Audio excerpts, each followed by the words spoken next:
BSNL పెన్షనర్ల సమస్యలు పరిష్కరించాలని all India BSNL pensioners association అధ్యక్షులు డి గోపాలకృష్ణన్, ప్రధాన కార్యదర్శి వి వరప్రసాద్ డిమాండ్ చేశారు. 2017 నుంచి పెన్షన్ రివిజన్ కోసం పోరాడుతుంటే పట్టించుకోకపోగా వాలిడేషన్ యాక్ట్ తెచ్చి 4 రోజుల వ్యవధిలోనే అమలుకు ఆదేశాలు ఇవ్వడం దారుణమన్నారు. పెన్షనర్ల సమస్యపై కోర్టును ఆశ్రయించామని, తమకు న్యాయం జరగని పక్షంలో సుప్రీంకోర్టుకు సైతం వెళతామని వారు స్పష్టం చేశారు. BSNL pensioners welfare association AP circle సమావేశం పడమట్లోని రఘురామ కళావేదికలో నిర్వహించారు. ఈ సమావేశంలో అసోసియేషన్ అధ్యక్షులు డి గోపాలకృష్ణన్, ప్రధాన కార్యదర్శి వి వరప్రసాద్ పాల్గొని పెన్షనర్ల సమస్యల పరిష్కారానికి ప్రభుత్వం చర్యలు చేపట్టాలని డిమాండ్ చేశారు. 3 దశాబ్దాలకు పైగా బీఎస్ఎన్ఎల్ ద్వారా సేవలందించిన ఉద్యోగుల పదవీ విరమణ చేశాక వారి సమస్యల పట్ల ప్రభుత్వం స్పందించకపోవడం దారుణమన్నారు. 2017 నుంచి పెన్షన్ రివిజన్ కోసం పోరాటం చేస్తుంటే కేంద్రంలోని ప్రభుత్వం పట్టించుకోవడం లేదని ఆవేదన వ్యక్తం చేశారు. అదే సమయంలో కేంద్రం తెచ్చిన వాలిడేషన్ యాక్ట్ పెన్షనర్లకు శరాఘాతంగా మారిందని ఆందోళన వ్యక్తం చేశారు. వాలిడేషన్ యాక్టును అమలు చేయాలని 4 రోజుల వ్యవధిలోనే కేంద్రం ఆదేశాలు ఇవ్వడం గమనార్హమన్నారు. పెన్షన్ నిర్ణయించే హక్కు, పొందే హక్కు గురించి స్పష్టత లేకుండా నిర్వీర్యం చేసే విధంగా అనేక క్లాజులు ఉన్నాయన్నారు. దీనిపై తాము న్యాయ పోరాటం చేస్తూ కోర్టును ఆశ్రయించామని చెప్పారు. తీర్పు తమకు అనుకూలంగా రావడంతో ప్రభుత్వం హైకోర్టును ఆశ్రయించిందన్నారు. హైకోర్టులో సైతం తామే విజయం సాధిస్తామన్న విశ్వాసాన్ని వ్యక్తం చేశారు. అవసరమైతే సుప్రీంకోర్టును కూడా ఆశ్రయించి తమ హక్కులను సాధించుకుంటామని వారు స్పష్టం చేశారు. ఈ సమావేశంలో పెన్షనర్ల సమస్యపై విస్తృతంగా చర్చించి రాబోయే రోజుల్లో చేపట్టాల్సిన కార్యాచరణపై నిర్ణయాలు తీసుకుంటామని వివరించారు.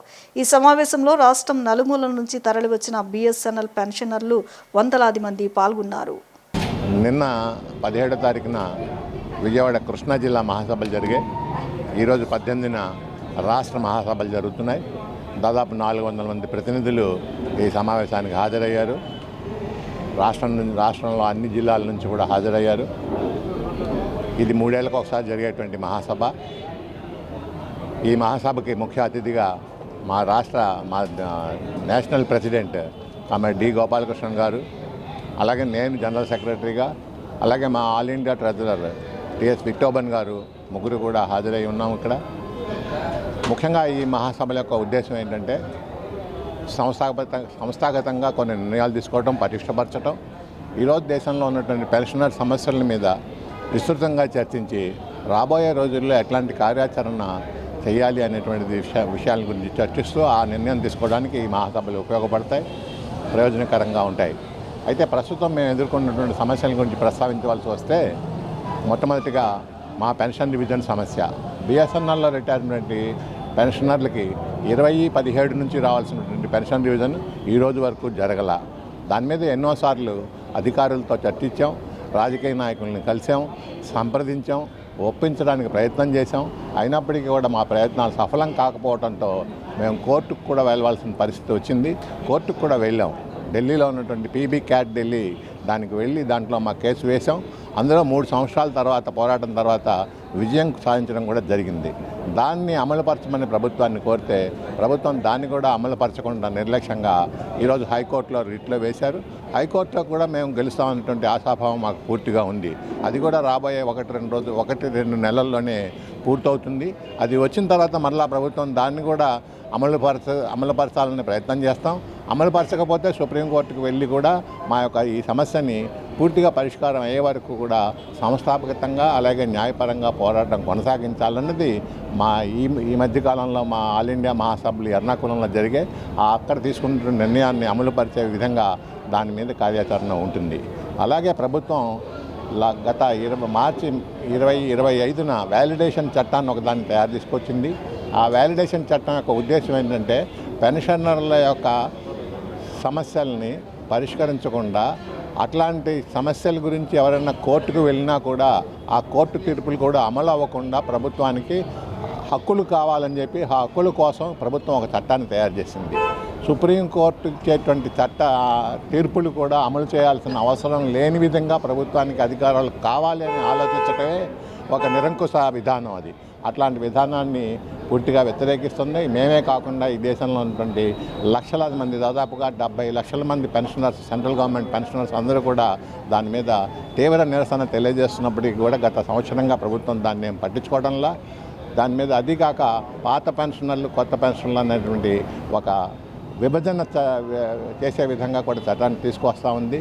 తర్వాత 8వ పే కమిషన్లో మరి పెన్షన్ రివిజన్ అనేటువంటి ప్రస్తావనే లేని విధంగా, అంతకు పూర్వం ఉన్నటువంటి అన్ని పే కమిషన్లు కూడా పెన్షన్ రివిజన్ చేయాలి, పాత పెన్షనర్లకి పెన్షన్ రివిజన్ ఎలా చేయాలన్న దాని మీద సిఫార్సుల కోసం ప్రభుత్వమే అడిగేది వాళ్ళని.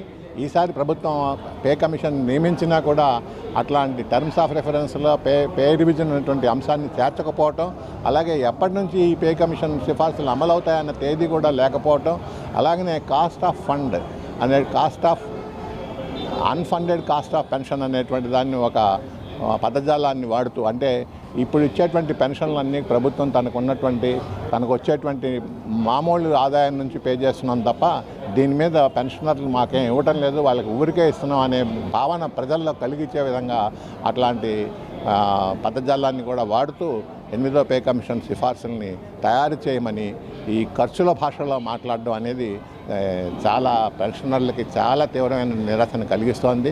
ఇది రాబోయే రోజుల్లో పెన్షనర్లు ఎవరు కూడా ఇదివరకు ఉన్నటువంటి భరోసాగా ఉండే అవకాశం లేని విధంగా పెన్షన్ అనేటువంటి విధానాన్ని ప్రభుత్వం అసలు ఇక ముందు ఎట్లాంటి విధానం లేకుండా పెన్షన్ అనే దానికి ఒక విధానం లేని విధంగా ప్రవర్తన చేస్తుంది. రాబోయే రోజుల్లో పెన్షన్ పొందడమే పెద్ద కష్టమైనటువంటి పరిస్థితిగా తయారైనటువంటి ప్రమాదకర ధోరణి ఈరోజు ప్రభుత్వం అవలంబిస్తోంది. దాన్ని కూడా గట్టిగా వ్యతిరేకిస్తూ ఉన్నాం. అలాగనే మరి సిజిహెచ్ఎస్ అనేటువంటి సెంట్రల్ గవర్నమెంట్ హెల్త్ స్కీమ్ అని కేంద్ర ప్రభుత్వంలో పనిచేసి రిటర్న్ వాళ్ళందరికీ కూడా సిజిహెచ్ఎస్ హెల్త్ స్కీమ్ ఉంటుంది. అది మేము 10 ఏళ్ళకి సరిపోను ఒకేసారి డబ్బులు కడతాం. ఆ డబ్బులు కట్టిన దానికి కానీ 10 ఏళ్ల పాటు మాకు వాళ్ళు సర్వీస్ చేస్తూ ఉంటారు, సిజిహెచ్ఎస్ సర్వీస్ చేస్తూ ఉంటుంది.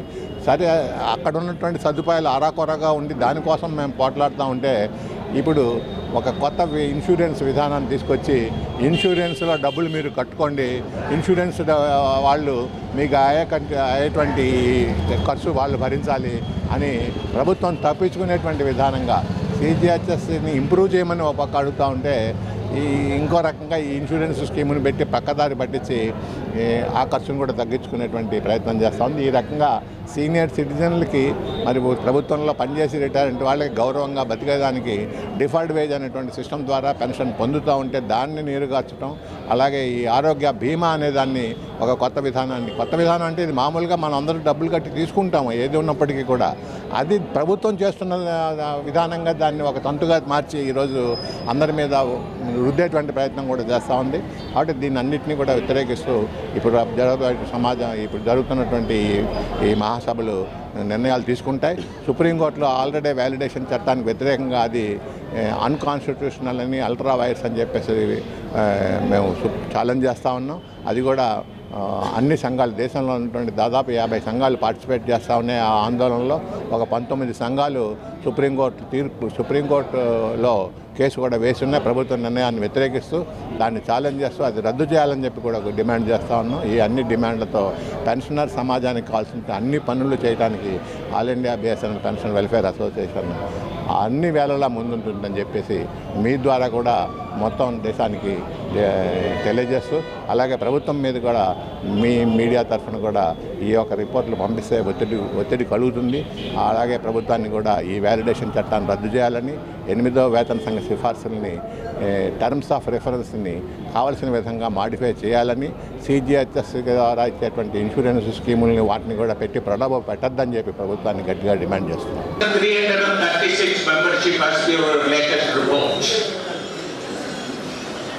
I really appreciate and congratulate on behalf of Central Headquarters the growth of Andhra Pradesh Assembly.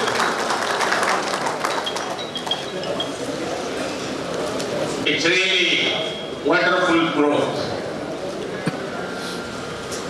There are so many subjects which I have to share my thought with you. First comes to my mind is about the Validation Act. What is that Validation Act?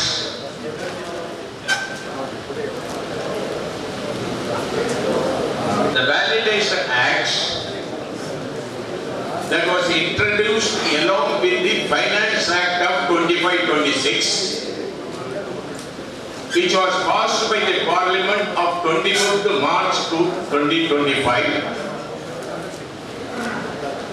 And within 4 days, Department of Law and Justice issued the Gazette notification.